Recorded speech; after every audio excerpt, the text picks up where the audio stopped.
Astro TV அனுசூய நேயர்களுக்கு வணக்கம். உங்கள் ஜோதிடர் முருகேசன் பேசுகிறேன். இன்றைய வீடியோவில் மகர ராசிக்காரர்களுக்கு இந்த மே மாதத்தில் என்னென்ன பலன்கள் நடக்க இருக்கிறது என்பதை பற்றி தான் இன்றைய வீடியோவில் நாம் பார்க்க இருக்கிறோம். தமிழுக்கு பராப வருடம் சித்திரை மாதம் 18ஆம் தேதி முதல் வைகாசி மாதம் 17ஆம் தேதி வரை, ஆங்கில தேதிக்கு மே மாதம் 1ஆம் தேதி முதல் 31ஆம் தேதி வரை.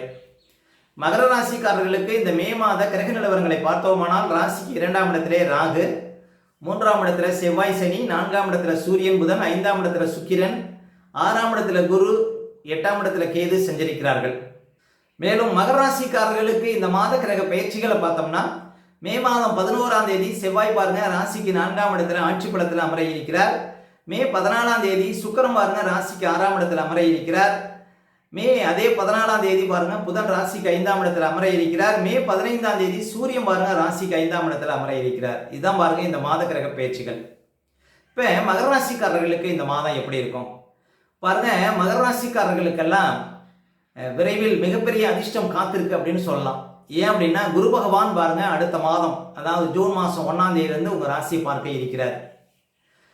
மகர ராசிக்காரர்கள் வாழ்க்கையில ஒரு மிகப்பெரிய அதிர்ஷ்டம் பாருங்க வந்து கொண்டிருக்கிறது அப்படின்னு சொல்லலாம். குரு பகவான் என்னைக்கு ராசியை பார்க்கிறாரோ அன்னிலிருந்து வாழ்க்கையில முன்னேற்றம், ஒரு வளர்ச்சி, வாழ்க்கையில எதிர்பார்த்தது எல்லாமே நடக்கும் அப்படின்னு சொல்லலாங்க. முக்கியமா திருமண வயதில் இருப்பவர்களுக்கு கட்டாயம் திருமணம் நடக்கும். குழந்தை பாக்கியம் இல்லாதவர்களுக்கு குழந்தை பாக்கியம் இருக்கும். வேலை இல்லாதவர்களுக்கு புது வேலை கிடைக்கும். அதே போல முக்கியமா குடும்பத்துல பணப்புழக்கம் அதிகரிக்கும். புதிய பதவிகள் சேரும். உயர் பதவிகள் கிடைக்கும். வெளிநாடு வெளியூர் இப்படி போய் பிழைக்கக்கூடியவங்களுக்கெல்லாம் நல்ல ஒரு அதிர்ஷ்டத்தை கொடுக்கும். குரு பகவான் உங்க ராசியை விரைவில் பார்க்க இருக்கிறார். இந்த மாசம் தான் பாருங்க ஒரு சில சிரமங்கள் இருக்கும். முக்கியமா பண வரவுல கொஞ்சம் தடை இருக்கும். அடுத்த மாசத்துலேருந்து பாருங்க உங்களுக்கு சரளமான பணப்புழக்கத்தை கொடுக்கும். குரு பகவான் உங்க ராசியை பார்ப்பதனால, குரு பகவான் மிகப்பெரிய சுபக்கிரகம், தனக்காரகன் என்று சொல்லக்கூடிய இந்த குரு பகவானின் பார்வை உங்க ராசிக்கு விரைவில் பாருங்க இன்னும் ஒரு மாதத்தில் விழ இருக்கிறது. மகர ராசிக்காரர்களுக்கு ஒரு விடிவு காலம் பிறக்க இருக்கிறது அப்படின்னு சொல்லாங்க. இந்த மாதம் மட்டும்தான் சில சிரமங்கள் இருக்கும். அடுத்த மாதத்துலேருந்து வாழ்க்கையில பாருங்க படிப்படியாக முன்னேற்றத்தை மகர ராசிக்காரர்கள் பார்க்க முடியும். மேலும் இந்த மாதம் பாருங்க உங்களுக்கு ராசிக்கு 3ஆம் இடத்துல உங்க ராசிக்கு அதிபதியோடு செவ்வாய் இருக்கிறார். செவ்வாய் 4ஆம் அதிபதிங்க 3ஆம் இடத்துல இருக்கிறார். சொத்துக்கள் ஏதாவது விற்கணும், அதே போல ஏதாவது இடம் வாங்கணும், அதே போல புதுசா ஏதாவது பழைய வாகனத்தை கொடுத்து புதுசா வண்டி வாகனம் வாங்கணும் அப்படிங்கிறவங்களுக்கு அந்த ஆசைகள் பூர்த்தியாகும் அப்படின்னு சொல்லலாம். தாயாருடைய ஆரோக்கியத்துல மே மாதம் 11ஆம் தேதி வரையும் கவனம் செலுத்தணுங்க மகர ராசிக்காரர்கள். அதே போல செவ்வாய் 3ஆம் இடத்துல இருப்பது பாருங்க முயற்சிகளில் வெற்றி கிடைக்கும். மனசுல புது தைரியத்தை கொடுக்கும். செவ்வாய் 3ஆம் இடத்துல சஞ்சாரம் செய்வது, உங்க ராசிக்கு அதிபதியோடு செவ்வாய் சேர்ந்திருப்பது வாகன விஷயத்துல கவனமா இருக்கணும். மேலும் எந்த ஒரு காரியத்தையும் விரைவாக செஞ்சு முடிக்கக்கூடிய ஒரு யோகத்தை கொடுக்கும். உங்க ராசிக்கு அதிபதி சனியோடு ஸ்பீடு கிரகமான செவ்வாய் சஞ்சாரம் செய்வது. மே மாதம் 11ஆம் தேதிக்கு அப்புறம் பாருங்க செவ்வாய் 4ஆம் இடத்துல ஆட்சி பலத்தில் அமர இருக்கிறார். பாருங்க மே மாதம் 11 தேதிக்கு அப்புறம் உங்களுக்கு செய்கின்ற தொழிலில் வளர்ச்சி கிடைக்கும்.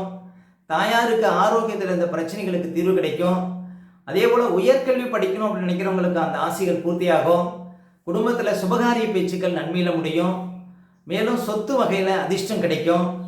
வியாபாரம் விவசாயம் பண்ணக்கூடியவங்க இவங்களுக்கெல்லாம் அதிர்ஷ்டம் வரும்.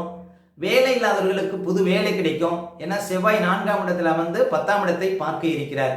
அப்போ மகர ராசிக்காரர்களுக்கெல்லாம் மே 11ஆம் தேதிக்கு அப்புறம் பாருங்க எதிர்பார்த்த விஷயங்கள் நன்மையில முடியும் அப்படின்னு சொல்லலாம். அதே போல மகர ராசிக்காரர்களுக்கெல்லாம் மாத ஆரம்பத்தில் சூரியன் 4ஆம் இடத்துல இருக்கிறார். 8 குடைவன் 4ஆம் இடத்திலே சஞ்சாரம் செய்து கொண்டிருக்கிறார்.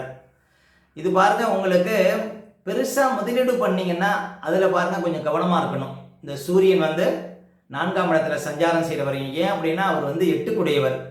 அவர் 4ஆம் இடத்துல சஞ்சாரம் செய்யும் பொழுது பாருங்க முதலீடு சார்ந்த விஷயத்துல கவனமா இருக்கணும். மே மாதம் ஒரு 15ஆம் தேதி வரையும்.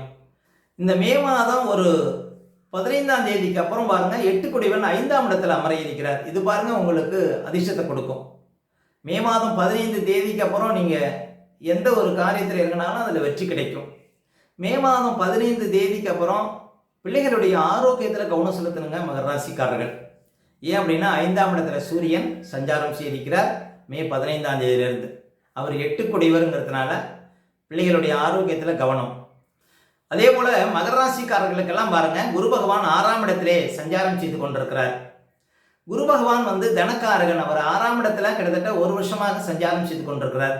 கிட்டத்தட்ட ஒரு வருட காலமாகவே பாருங்க மகர ராசிக்காரர்களுக்கெல்லாம் பணப்புழக்கம் குறைவா இருக்கும். ஏன் அப்படின்னா தனக்காரகன் குரு பகவான் அவர் மறைவா இருப்பதனால. அதே போல அடுத்தவங்க விஷயத்துல தலையிடக்கூடாது, யாருக்கும் ஜாயிண்ட் போடக்கூடாதுங்க. 6ஆம் இடத்துல குரு சஞ்சாரம் செய்யக்கூடிய இந்த காலகட்டத்தில் வருகின்ற பாருங்க அடுத்த மாதத்துல இருந்து, அதாவது ஜூன் மாதம் 1ஆம் தேதிக்கு அப்புறம் குரு பகவான் 7ஆம் இடத்துல வந்து உங்க ராசியை பார்க்க இருக்கிறார். அதற்கு பிறகு எதிர்பார்த்தது எல்லாம் நடக்கும். இந்த மாதம் மட்டும் பணம் சார்ந்த விஷயத்துல ரொம்ப விழிப்பா இருக்கணும் மகர ராசிக்காரர்கள். அதே போல சுக்கிரன் பாருங்க மாத ஆரம்பத்தில் 5ஆம் இடத்துல இருக்கிறார். அது சிறப்பு, நல்ல திட்டங்கள் போடுவீங்க, எதிர்பார்த்தது நடக்கும் அப்படின்னு சொல்லலாம். சுக்கிரன் 5ஆம் இடத்துல இருப்பது உங்களுக்கு சிறப்பு. அதே போல புதன் பகவானும் பாருங்க நல்ல சப்போர்ட்டா இருக்கிறார். மாத ஆரம்பத்தில் 4ஆம் இடத்துல இருந்தாலும் அடுத்தது பாருங்க அவர் 5ஆம் இடத்துல அமர இருக்கிறார். அப்ப மகர ராசிக்காரர்களுக்கெல்லாம் பாருங்க மே மாதம் 14 தேதி வரையும் ஒரு சில விஷயத்துல கவனமா இருக்கணும்.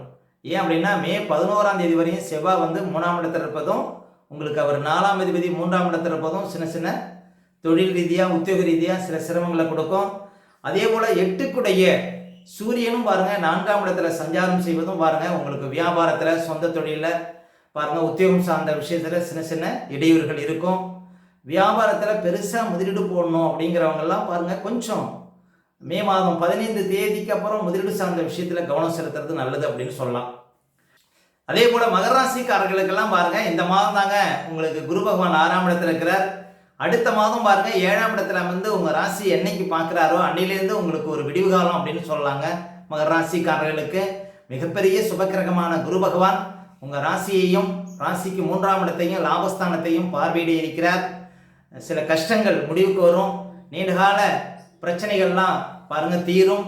அதே போல 3ஆம் இடத்தை வந்து குரு பகவான் பார்வையிட இருப்பதனால எடுக்கின்ற முயற்சிகள் அனைத்தும் வெற்றில முடியும். போட்டித் தேர்வு எழுதக்கூடியவங்களுக்கெல்லாம் நல்ல அதிர்ஷ்டங்கள் வரும், புது வேலை கிடைக்கும், வாழ்க்கையில மிகப்பெரிய மாற்றங்கள் அதிர்ஷ்டங்கள் பாருங்க. இந்த மாதம் மட்டும்தான் சில சிரமங்கள், ஜூன் மாசத்திலிருந்து உங்களுக்கு அதிர்ஷ்டம் ஆரம்பிக்குதுங்க மகர ராசிக்காரர்களுக்கு.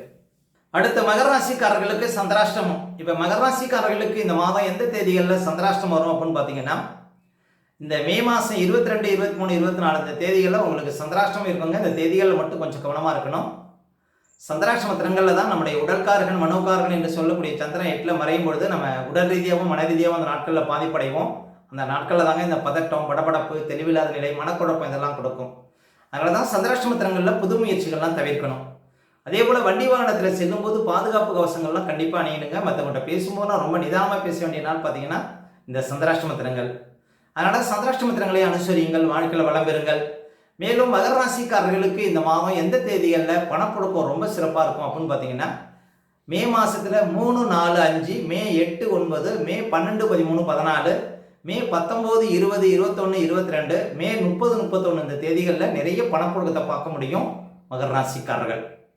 மேலும் உங்களுடைய சுய ஜாதகத்தை நீங்கள் பார்க்கணும் அப்படின்னா தெரியக்கூடிய நம்பருக்கு கான்டாக்ட் பண்ணுங்கள். உங்களுடைய பிள்ளைகளுக்கு புதுசாக ஜாதகம் எழுதணும் அப்படின்னாலும் இந்த நம்பருக்கு கான்டாக்ட் பண்ணுங்கள். ஓகே, இந்த வீடியோ பிடிச்சிருந்தா ஒரு லைக் கொடுங்க. உங்கள் கருத்துக்களையும் கேள்விகளையும் கமெண்ட்ஸில் பதிவிடுங்க. இன்னும் நம்ம பல வீடியோ கொடுக்க இருக்கிறோம். நம்ம சேனலை சப்ஸ்கிரைப் பண்ணுங்கள், பக்கத்தில் வர பெல் சிம்னி கிளிக் பண்ணுங்கள். நன்றி, வணக்கம்.